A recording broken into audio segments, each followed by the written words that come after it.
One person with an L4-5, with exactly the diagnosis that Sarah has here.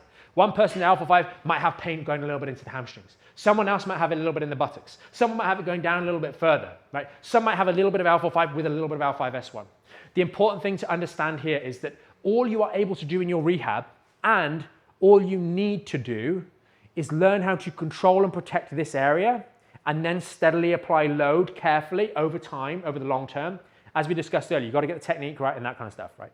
But that's all we can control. The spine is very different from my lower limb, right? In my lower limb, I can bend my hip without bending my knee. I can bend my ankle without bending my knee and my hip. I can bend my knee without bending my ankle and my hip, etc., etc. I have joint control. You don't have joint control in the lower back. You can only brace the area between the rib cage, up here, and the pelvis, down here. All you can do is create stability in this region. And that is what the program is helping you do. Now you've got some other strategies to set off, or rather offset the strain of daily life. These are the relief-based protocols. We call them the core relief work, which you run alongside your rehab at the same time. But all we can do is stabilize this section here. That's all we can do.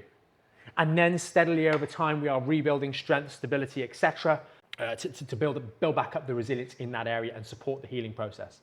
Sorry, but the important thing to understand is your body is naturally healing every single day. It's trying to.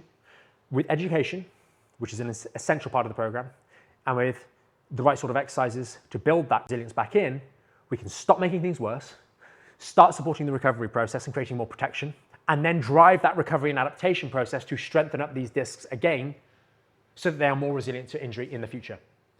And everybody start, like a lot of the stuff is all like you start that out at home. You don't need access to weights to begin with to do the essential kind of phase 1 work.